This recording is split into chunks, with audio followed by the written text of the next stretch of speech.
بسم اللہ الرحمن الرحیم. السلام علیکم. وائسز آف اوورسیز پاکستانی کے چینل سے میں ایک دفعہ پھر حاضر ہوں اور کچھ سیریس ایشو ہیں جن کو ٹیک اپ کرنا ہے آج کی ویلاگ میں. تو سب سے پہلے تو آپ نے جو ٹیگ پڑھا ہوگا اس میں میں نے لکھوایا کہ نواز شریف اپنے جنازے میں شرکت کرنے آ رہے ہیں. یہ میں نہیں کہہ رہا، یہ کئی ٹی وی چینلز پہ اور یوٹیوب چینلز پہ پرائیویٹلی یہ بات کو ڈسکس کیا گیا ہے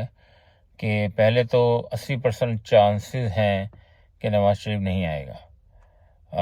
کیونکہ وہ اتنا کوئی بہادر آدمی نہیں ہے. اور اگر پھر بھی زور زبردستی کر کے، جیسے کہ ان کو فیسیلیٹیٹ کرنے کے لیے پورا ہمارا ملک، پورا نظام ننگا اور بغیرت ہو چکا ہے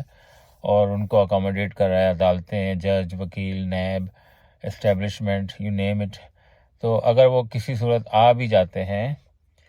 تو 20% چانسز آ بھی جاتے ہیں تو وہ ٹائم ان کے لیے بہت برا ہوگا. اور جو پیشن گوئی کرنے والے ہیں، نجومی کہہ لیں، آپ کیرٹ کارڈ پڑھنے والے کہہ لیں، ان لوگوں کی یہ پیشن گوئی ہے کہ ہی ناٹ گونا سروائیو، ان کا انتقال ہو جائے گا. تو بیسکلی یہ وجہ ہے. تو پہلے تو 80% چانسز یہ ہیں کہ وہ نہیں آئیں گے، اور اگر وہ غلطی سے آ گئے تو یہ ان کا آخری سفر ہو سکتا ہے.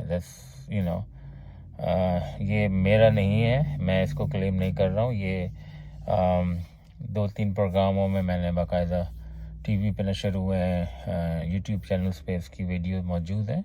اس میں یہ بات ڈسکس کی گئی ہے. اور ویسے بھی آپ دیکھیں نا کہ یہ ملک تو ان لوگوں کے لیے ایک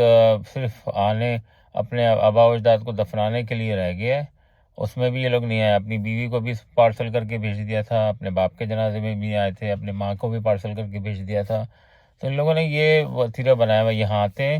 حکومت کرتے ہیں اور پھر لندن چلے جاتے ہیں واپس. تو اصولاً تو ان کو یہاں دفن بھی نہیں ہونا چاہیے پاکستان میں، کیونکہ انہوں نے they don't deserve to even buried in Pakistan. London میں ہی رہتے ہیں، لندن میں آپ کی جائیدادیں، فلیٹ ہے، پوری دنیا میں جہاں جانا جائیں آپ وہاں ہو جائیں. لیکن دس ون پوائنٹ. اور پھر جس طرح سے ان کی ضمانتوں کا بندوبست کیا جا رہا ہے، اب یہی سینیریو عمران خان پہ رکھیں. جب عمران خان اس میں اب ضمانتیں کرانے کی کوشش کر رہا تھا تو اس کو زبردستی کہا جاتا تھا کہ نہیں، آپ کو تو پیش ہی ہونا پڑے گا، اور پھر آپ کے فنگر پرنٹ بھی ہوں گے، آپ کے جو ہے نا اور جو دستخط بھی چاہیے، ساری چیزیں چاہیے. اور وہ بیچارہ اس کے باوجود گیا، پھر بھی اس کو گرفتار کر لیا. وہ آپ نے دیکھا ہوگا جس میں وہ ایسے اپنے منہ پہ ہاتھ رکھ کے تماشا دیکھ رہا تھا کہ یہ زبردستی وہ گرفتاری دینے کے لیے تیار ہے، لیکن زبردستی کی توڑ پھوڑ اور دہشت پھیلانے والی بات تھی. بہرحال تو اب یہ سارے وکیل، سارے جج سب ننگے ہو گئے ہیں، اور ان لوگوں نے جو کروانا تھا کرایا. تو میرے خیال میں تو اس کو سیدھا جہاز سے لے جا کے پی ایم ہاؤس میں لے جانا چاہیے، اور وہاں پہ اس کو بولنا چاہیے جی آپ سنبھالیں، اور جو کاکڑ ہے کون ہے اس کو تو لات مار کے باہر نکالنا چاہیے، کیونکہ وہ تو ویسے بھی کرائے کا ٹٹو تھا. اس کی کوئی اوقات، کوئی ویلیو، مطلب یہ لوگ جتنے لوگ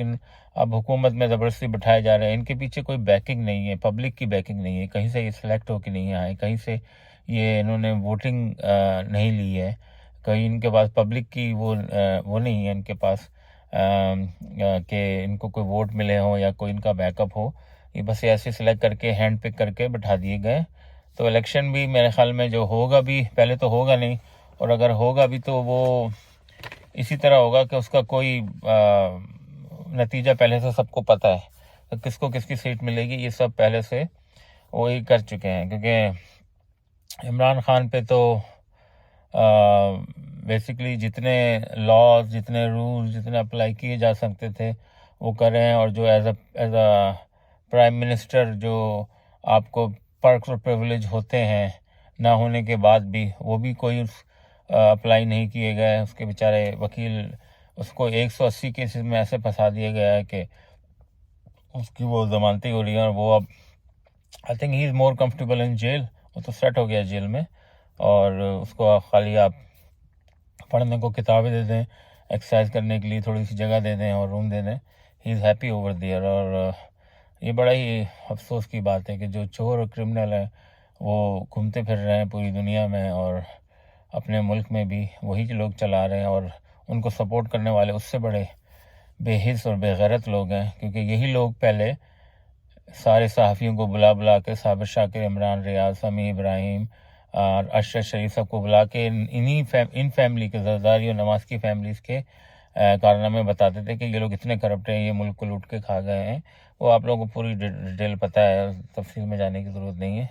بہرحال ایک فلسطینی جو جرنلسٹ ہے سمیع حامدی، وہ بیچارہ انٹرنیشنل وہ کہہ رہا ہے کہ عمران خان کو ریلیز کرو تاکہ وہ اس کو ورلڈ عالم اسلام کا لیڈر مانتا ہے، اور وہ کہتا ہے کہ اگر ابھی آج عمران خان ہوتا تو وہ فلسطین کے حق میں بہت اچھے طریقے سے آواز اٹھاتا، اور واقعی اس میں کوئی شک نہیں ہے، کیونکہ عمران خان ہی واحد لیڈر تھا کہ وہ تمام اسلامی ممالک کو 2 دفعہ OIC ہمارے ملک میں 2 دفعہ OIC کا انعقاد ہوا اور اس نے ہوسٹ کیا، اور 2 دفعہ سے زیادہ وہ سعودی عرب، ایران، ترکی، ان ملکوں کو سے بات چیت کرتا رہا ہے کہ ہمیں جو ہے اس کا اسرائیل کا حل اسرائیل کو تسلیم نہیں کرنا چاہیے، فلسطین کے حقوق کی بات کرنی چاہیے۔ تو آپ دیکھیں دنیا بھی اس کو مس کر رہی ہے، اور ہمارے ملک میں اس کو بس یہ زبردستی سے جو اس کو باندھ کے رکھا ہوا ہے۔ تیسری بات جو مجھے آپ لوگوں سے کرنی تھی وہ ضروری یہ تھی کہ آپ اگر گوگل کریں، اور آپ کو یہ سب کرنا پڑے گا، اتنا تو کر سکتے ہیں، گوگل کریں اور گوگل پہ صرف آپ یروشلم لکھیں تو آپ کو فوراً ہی آ جائے گی انفارمیشن کہ جی یروشلم is the capital of Israel, which is not true, فلسطین از دا کیپٹل آف اسرائیل۔ تو آپ گوگل کریں یروشلم،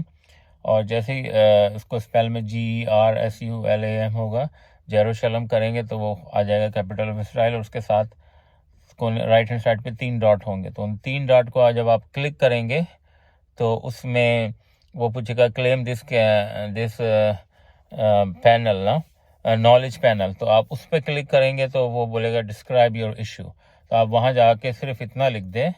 کہ پیلسٹائن از کیپٹل آف یروشلم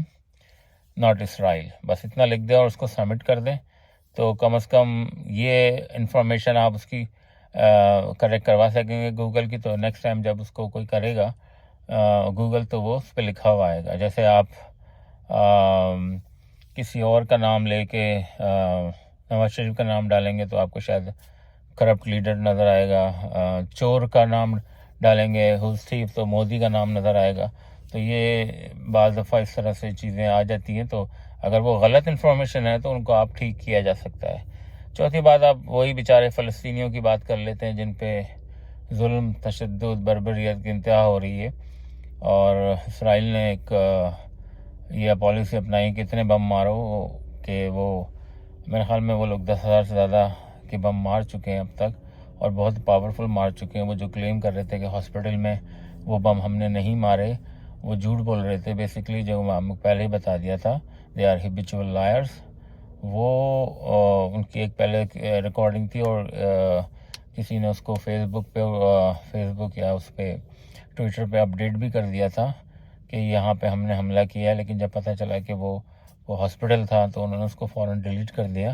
دوسری بات یہ کہ حماس جو بھی بمباری کر رہا تھا، جو راکٹ یوز کر رہا تھا، وہ اتنے اسٹرانگ نہیں تھے۔ انہوں نے کچھ ویڈیوز دکھائی ہیں جس میں ان چھتوں کے اوپر راکٹ آ کے گرے ہیں، تو پورا گھر ڈسٹروائے نہیں ہوا ہے، چھت کو ڈیمیج ہوا ہے، لیکن یہ تو اچھی بڑی بلڈنگ تھی اور یہ پوری بلڈنگ ڈسٹروائے ہو گئی، اور اس میں کوئی 1000 سے زیادہ لوگ تھے، زیادہ تر بچے اور عورتیں تھیں، جو کہ سب اسی میں دب کے مر گئے جو علاج کرانے آئے ہوئے تھے۔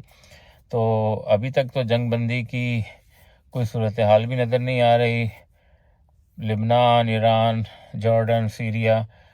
تیاری کر رہے ہیں، پتہ نہیں کس چیز کا ویٹ کر رہے ہیں یہ لوگ، جب تک اپنی فوجیں سرحد پہ لے کے نہیں آئیں گی اس وقت تک اسرائیل جو ہے اس کو سیریس نہیں لے گا، اور اسرائیل تو دبا کے مار رہا ہے، کیونکہ یہاں سے بھی امریکہ کی طرف سے بھی اوکے کر دیا گیا ہے کہ go head kill as many Palestinians اور مسلم you can kill while the iron is hot, اور ابھی فی الحال یہی ہو رہا ہے۔ لیکن پھر وہی افسوس ہے 57 کے قریب اسلامی ممالک ہیں، اور not a single country coming to their aid. I mean, this is shameful. اللہ کو کیا جواب دیں گے آپ لوگ کہ جب یہ اس طرح سے ہو رہا تھا، آپ اتنی بڑی بڑی فوجیں لے کے بیٹھے ہوئے ہیں، اتنا ہتھیار ہے دنیا بھر کا آپ کے پاس، تو آپ لوگ کچھ نہیں کر رہے۔